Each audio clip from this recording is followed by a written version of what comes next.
We are hearing left and right that it's so important to watch what you're thinking and to begin to cultivate a new positive attitude. But how do we do that? In today's episode, I'm going to give you 3 very powerful steps that I use every day to start thinking in a more positive way. Let's go get that nugget. Welcome, ladies, to the Life Mastery for Women podcast. I'm Jen Mack, Lady of the Mind, your host.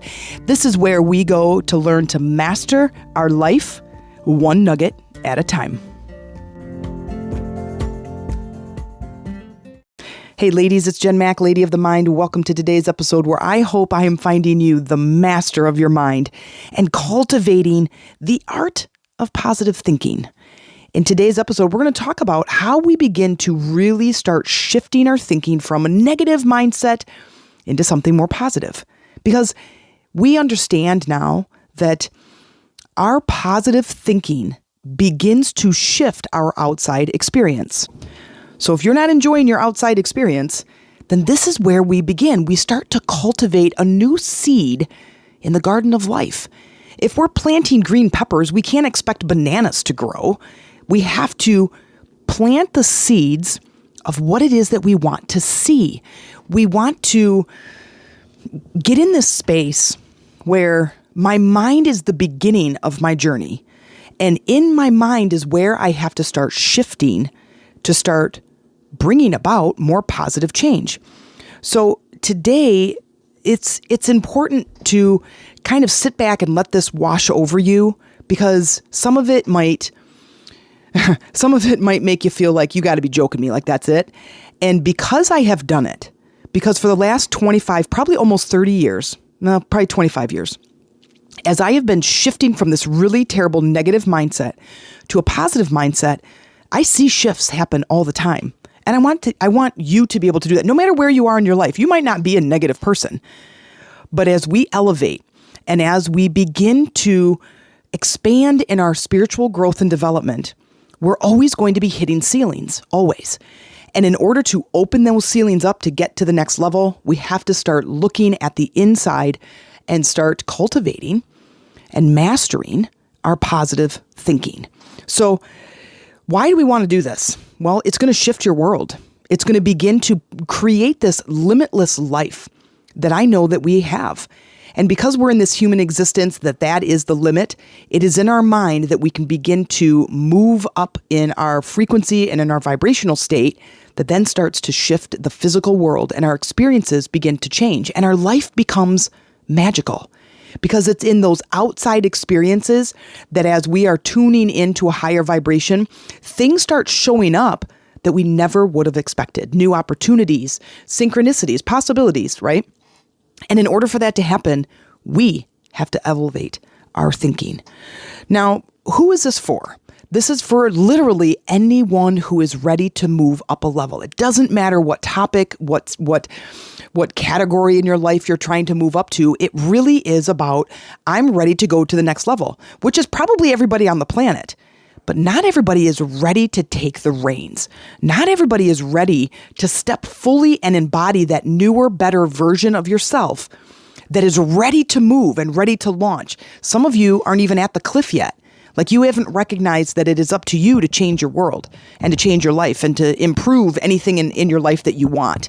That you might still be at the place where you're looking around outside of you and going, you need to change. You, my boss, my coworkers, my kids, my husband, my wife, the job, the government, the medical, the schools, you might still be there. And that's okay. That's just where you are in your journey. But eventually you're going to come to the cliff with your wings on, ready to fly. So now, if you are ready, if you are determined, if you're driven, if you're ready to just kind of get the ball in your court and start shooting the hoops, start shooting, start figuring things out, then this is for you. Now, let's get to the steps.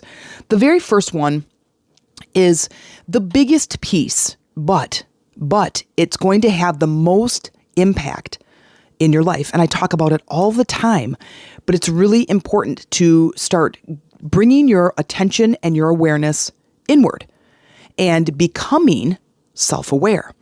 This is sort of catching the baseline of your life. How do I talk? How do I think? What is my behavior? So you're looking at, what am I doing? Where am I in my life, and how am I engaging with the world around me? What are my thoughts about certain things? What is my thought about my health or health in general? What are my thoughts about money or relationships or careers?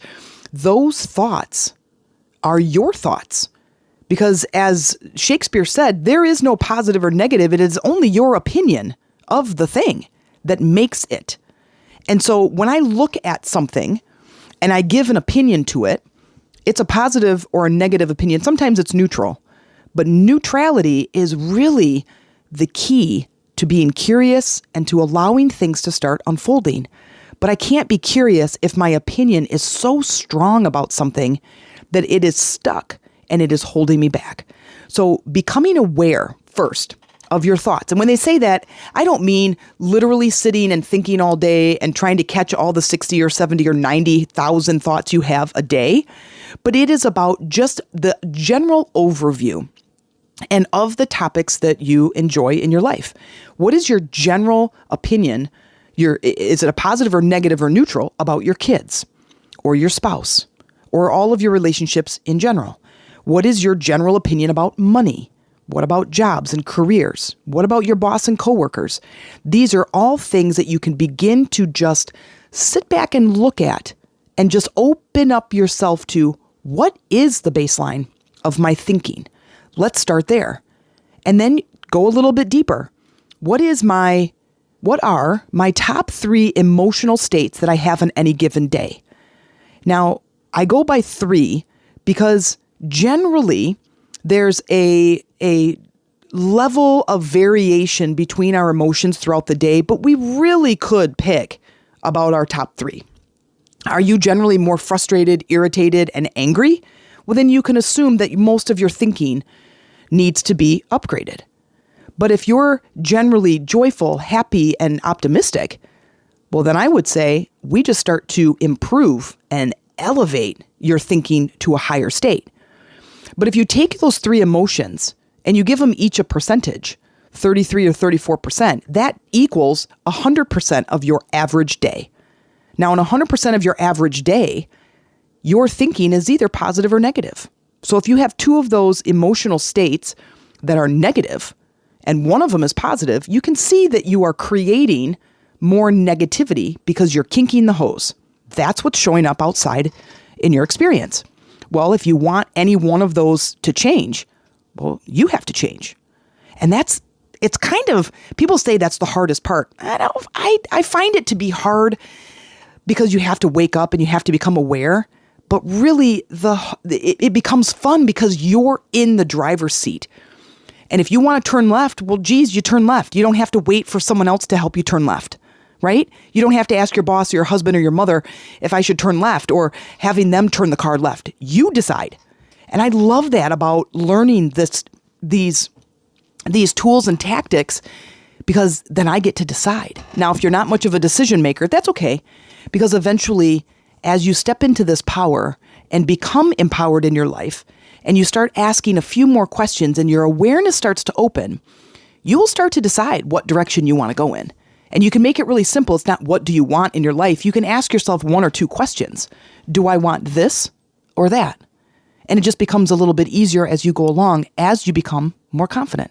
So becoming self-aware really is about just standing back and looking at yourself with a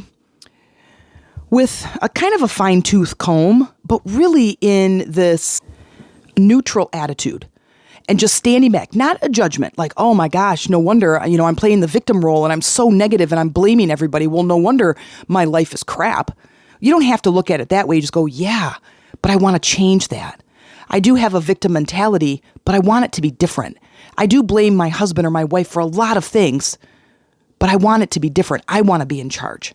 I want to start taking control of my emotions because, listen, nothing's going to change unless you change. Now, that's where self-awareness comes in, and it is a little bit of a waking up process and a little bit more mental energy, but I'm telling you, the shift is so incredible when you just start looking at where you are, and then you start going, where do I want to go? And now you get to start moving. That is like more than 50% of the work is the awareness piece. And that is a lot of watching your words, looking at your behaviors, and checking in with your emotional state. How am I feeling in any given moment of the day? Am I feeling good or bad? Now that leads me to the next part. So once I check in with my thoughts and my words and my actions, and I start to check in with my emotional state, how am I feeling? The next piece is to begin to what I call front load. Now, this is like setting the intention. I intend to create a more positive experience. And if you're already generally a positive person, then what is the next level for you? What are you trying to create? And what is at the emotional basis of that thing you are trying to create? Why do you want it? As we front load, you begin to toss out energy in front of you that you want to experience. So if you want to start having better days to create a better experience, well, you have to start throwing out intentions of it being better. And when we do that, we get to step into our own empowerment. If I get in the car with somebody else and I just go, okay, where are we going? I am completely at their mercy, wherever they want to take me. Whether it's Alaska or Florida or the moon or Miami. What if I didn't want to go there? What if I wanted to go to Boulder, Colorado? Well, what if they didn't? Now they're in control. That's no different than your boss being in control of your money, your hours, when you can go to the bathroom, what you have to do, how long you can sleep, what time you got to be to work, how much insurance you get. All of those things are in control of somebody else.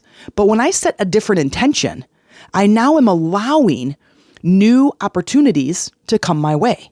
I'm now working with the energy and allowing something different to show up, a different thing that I can choose. I'm getting in my own car because now I'm looking at, as I'm aware of my thoughts, that's step one. And I'm aware of my emotional state and I go, I want to change that. And that's only if you're standing on the edge of the cliff with your wings spread out and going, I want to change that. Now the intention to front load what it is that you want.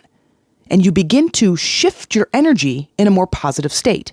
So now you're setting positive intentions. Like you go, okay, well, I've been having crappy days every day. And I go, all right, if you weren't having a crappy day, what would you want? If you didn't have a shitty job to go to, what would you want to go towards? If you didn't have the health that you have, what health do you want? We have to begin to shift. And in order to do that, you have to become aware of where you already are. Then you have to start asking those internal questions. What do I want? If I didn't have that, what would I have? Don't now get on the phone and ask your husband, your wife, your mother. Ask yourself and start to play with those opportunities.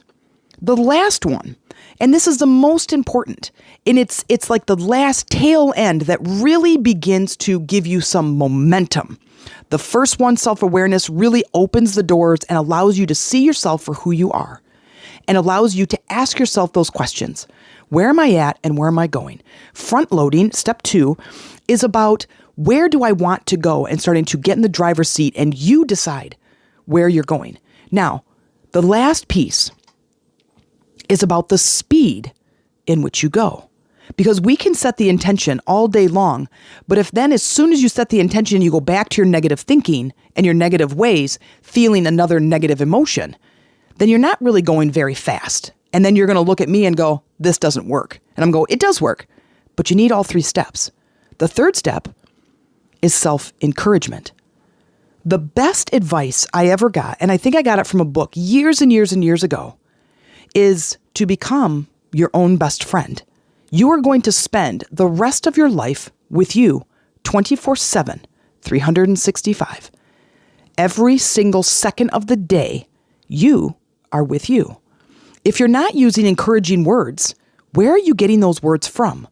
If you are discouraging yourself, you can't create the thing that you want. You can't create a positive life from a negative perspective. You just can't. You can't create a beautiful garden if you don't let the water run through the hose. And if our chakras are blocked and our energy is negative, you are not going to create something positive. So becoming aware where you are. Step 1. The next is front loading, is having the positive intentions. If I didn't have this, what would I have? And setting those intentions. Then the last one is after you've set the intention, is to be encouraging and inspirational to yourself. Become your own best friend. Learn to love you, because you might not love you right now, but you could make some changes and then you could love you, couldn't you? I think that this is one of the most important things because it creates the speed in which we create the life that we want to live. And when we are encouraging, be like, oh, shoot, I just had a bad thought, or I just responded in a way that I didn't mean to. You can't pause life, but you can go back and say, you know what, person, I'm really sorry. I'm working on changing my attitude. What I meant to say to you just now was this. I meant to say it, but I came out very quickly. I'm so used to reacting, and I'm learning how to be more responsive. So please forgive me. What I meant to say was this. You can get a lot of people to play along with you in this game of life if you just allow yourself to be open and honest and a little vulnerable as you're learning a new skill. This is one of my favorite things to do to create this momentum, because in my early 20s, I absolutely hated myself. I played the victim. I was mean. I was negative. I didn't feel good. I didn't have any friends. I had terrible jobs. I had crappy relationships. But my thinking was so clogged. It was so terrible. And I just couldn't get out of my own way. I hated waking up in the morning because I'm the same damn person. Well, it wasn't until I dove headfirst into developing myself. And then once, it was probably years later, because that was like all personal development. Years after that, I started that journey. It was like 7 or 10 years later, I started to move into the spiritual development. And I realized that it's a lot faster, because personal development is all about action, where spiritual development begins with the power inside you, connecting you to the higher version of you. Now, not only do you have guidance and support, but you have a higher perspective to help you reach those goals at lightning speed. So these are my most powerful steps. They will take you from wherever you are to wherever you want to go. But if you want to go a little bit deeper, please listen to the outro and how you can join my programs or get in touch with me, and how there's a way that I can help you get through these steps with more support and a community to help link arms with you and to just bring about the change that you're looking for. I hope to talk to you soon. And in the meantime, keep going and keep growing and keep getting those nuggets of inspiration towards your transformation. Wow, that may have felt like a lot of information in today's episode, but if you're looking for support and a deeper knowledge of what we talked about today, then let's connect. You can learn more about how I work and how you can work with me. Send me an email to the meditationroomtc@gmail.com, subject line, let's talk. And in the meantime, you can join my online Facebook community, Lady Rising, and mention that you came in through the podcast. I look forward to supporting you and connecting with you there.